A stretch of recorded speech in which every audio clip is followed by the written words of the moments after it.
This is Kathy Beal of EmpowermentUnlimited.net with Astro-Insight for the 2020 Pisces full moon.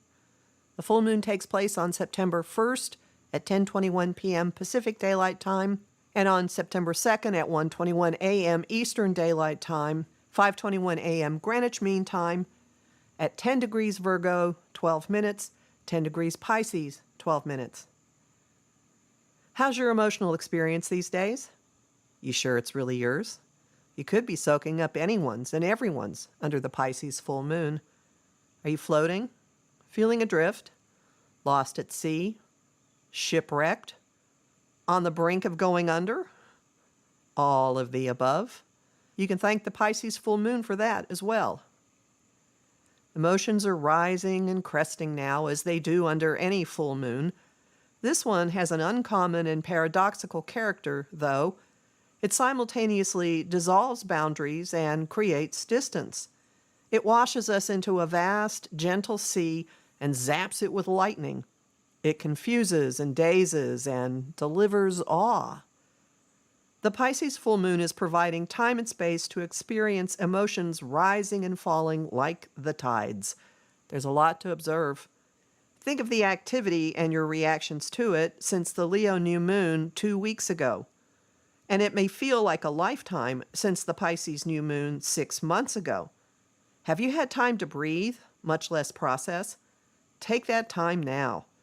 Mars, instigator of so much, is slowing to retrograde, and the brakes on him make it easier to process, to notice what's in the water with us, and to take a pool net to unwelcome debris, or get out of the way when some outer force jerks it away. This full moon gives incentive to stay put, distance to observe, and jolts that awaken a different perspective. Pisces is the most boundless, uncontainable sign of the zodiac. It's a realm of poets, artists, and mermaids, of illusion and fantasy, of mystics and madmen and martyrs, of saints and swindlers.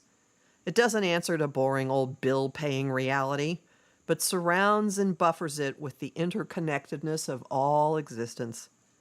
Its ruler is Neptune, lord of the sea, and keeper of the cosmic fog machine. His influence has permeated and softened the ongoing foundational restructuring that's been coming from Jupiter, Saturn, and Pluto working over the last degrees of Capricorn. Neptune is still engaging with Jupiter, the sky's most expansive influence, the guy who pumps up any action he's near. The two have a natural affinity. Jupiter is the traditional ruler of Pisces, a role he played before Neptune was discovered. The two have been traveling this year in the opportunity aspect of a sextile, which opens a doorway to heightened compassion and inspiration, as well as to deception. Their teamwork is available for emotional processing now. Ask for guidance. Look for silver linings. Ask for forgiveness, for compassion, and for redemption.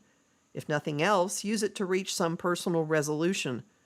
It's also a huge boon for creative inspiration. But do use it. It won't exist much longer.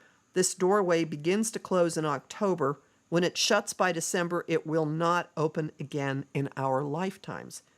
Jupiter and Neptune will sextile again, but not with Jupiter in Capricorn and Neptune in his home sign of Pisces. The sextile complements the two other major aspects that are taking place under this full moon.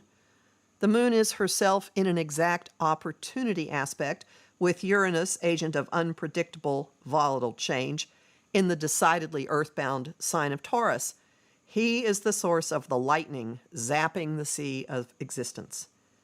Epiphanies and changes of heart are possible as if an unseen switch has flipped. If you catch sight of the lightning or if you cross its path, you may be released from a boundary problem, broken free of codependency or an addiction, being engulfed by someone else's situation, being engulfed by the woes of the world. Been taking refuge in a bottle of wine lately? Could lose its appeal. Liberation comes in ways you could not have anticipated and that may not feel comfortable, yet it will blast you out of symbolic waters that aren't really yours. Watch for sudden insights and openings in relationships, financial matters, and issues about self-worth and values.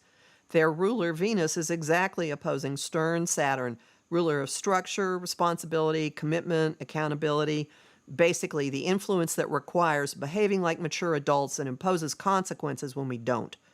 This aspect is making us acutely aware of distance and separations. What does your heart really want? Is not being able to have something making it desirable? Would you embrace and respect it if it were at hand? The combined effect of these aspects is a gift for anyone who's been in a fog or confused. Are your feelings real? Is a relationship real or fantasy? Have you been fooling yourself? Has someone been throwing pixie dust into your eyes or gaslighting you? Soak a while in the waters of the Pisces full moon and watch what's going on around you. Ask for insight, welcome lightning, and open and empty your heart. Listen to my free talk, Reclaiming Your Energy, to understand how much you're picking up from other people and experience a quick technique for clearing it. It's available at my site, empowermentunlimited.net, where you can sign up for my mailing list and book a session with me. I'm Kathy Beal, a professional astrologer with more than 30 years' experience. You'll find me on Facebook at Empowerment Unlimited and the group The Astro-Insight Lounge. I have lots of bonus content at patreon.com/Kathy Beal. I'm on Instagram at KABeal and on YouTube at The Professional Aquarian Channel.